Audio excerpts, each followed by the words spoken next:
Nathan, the opening six league games of the season, we had 4 clean sheets and only 1 defeat. In the next 6, I think it was just 1 clean sheet and 1 victory, and the same 6 after that. Now we've had back-to-back victories, back-to-back clean sheets rather, at the Valley last time out. How important has that been, and have you had to go back to basics almost to get that? I would say we've gone back to basics. It's part of our DNA now in terms of, we are a good defensive side. What we have to do is marry that up with being better, a bit more fluent.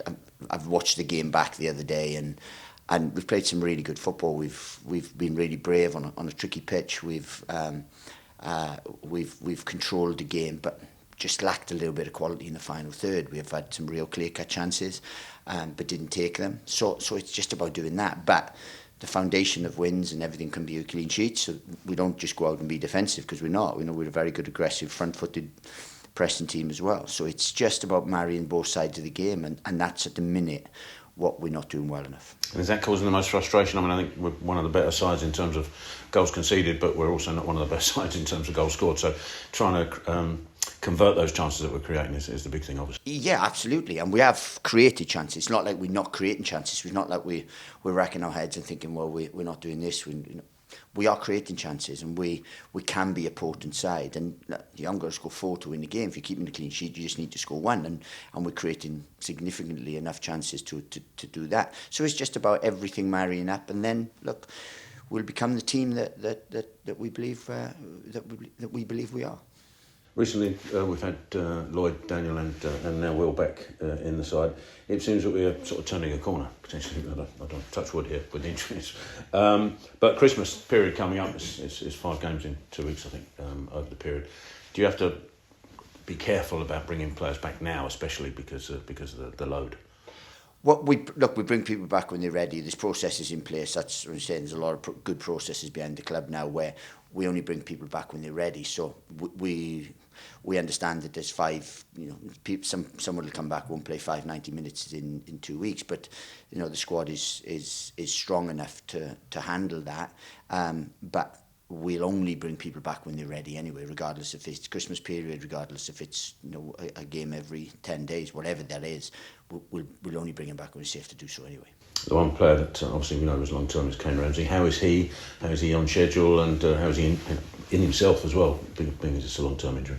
Well, look, he's a lot closer than he was before. We've had some good news. He's out running, so that's a good thing. So he's not as far away as probably people think, but it's a frustrating one because he was in such good form for us. He was a big part of what we did, and he provided that balance on the right hand side, which is something we've lacked really, because we've played Tyrese Campbell out there, and it's something that we've tried to find a solution for that right sider, because ironically we've had the 3 people that can play out there in terms of that have all been injured. In terms of Tenai, in terms of Kane, and also Zach Mitchell. So that's been the frustrating thing for us. But he's in a real good place. Mentally, he's in a good place. We've got good people here. It's a good environment. So that's one thing. And then now he's at the final bit of that hopefully we'll get him back sooner rather than later. It's a question I meant to ask in recent games, that because we've had a couple of games where we played without a keeper. Which is not in itself not unusual potentially, but do we have a would-be keeper in the squad that you can call on should the unthinkable happen, and you have to put somebody? Is there anybody who's put their hand up and put their name forward to go in between the sticks? Yeah, look, we've got a couple that will do that, but we've also got plenty who are over 6 foot, so it can do that. Look, what we've done is, with Will not being available, we've just got a young lad really, which is a gamble in itself. So what we've done is probably play another positive player on the bench in terms of an attacker or frontman or an attacking midfield player. And look, that sometimes can hurt you. If you have an injury to a goalkeeper, then you look a fool. But if you don't, then it gives you another option. So we've just tried to be positive in terms of that. But obviously Will's back now, so we've got 2 sort of first choice keepers back now. So that's something that, moving forward, we think carefully about. I just wondered if there was an outfield player having to go through some goalkeeper training just in case.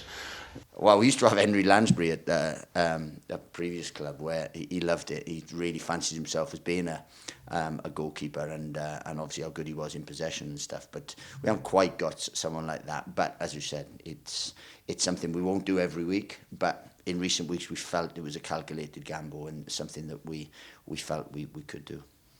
We're up against Northampton, obviously, on Saturday. They have a very similar record to us in terms of the last 8 league games, but perhaps critically as well. They've obviously just lost their manager. Does that make it difficult to try and predict what they're going to be, how they're going to play, and how you're going to approach it? Well, look, we have to be the best version of ourselves. We always preach about that. Yes, we look at opposition and what their strengths are, but for us, it's always about being the best version of ourselves, and that's what we do most of our work on doing. So regardless of what Northampton do, we have to be, if we turn up and we are the best versions of ourselves in and out of possession, then I'm content and I can go home and sleep at night. That's all we're really concerned about. Now, yeah, Northampton will have threats. Last year we had a tough game when we went there. Ironically, I watched the game here just before I took over, and Charlton played quite well, but obviously conceded 3 in the game. We went away last year and were, I thought, pretty dominant in the game away from home, but made an error late on which cost us the win. So hopefully we'll rectify all those things and get a positive result. Cheers. Rich, over to you. Yeah, just go back onto the goalkeeper thing, Nathan. Are you happy to say which couple of players potentially would be able to take the gloves on if required? No. It's something that we won't want to give any information out. And look, it's a gamble. Whoever goes in, if we've got someone like Lloyd Jones who's 6'5" or Miles who's 6'7", and it's still a gamble because they won't have trained as that. It wasn't done with any consideration, or we have a player that can play in goals. It was done more so that, look, we gamble on hopefully our keeper doesn't get injured, and then if he doesn't get injured, we've got an extra attacker on the bench. That's what it was done. Okay.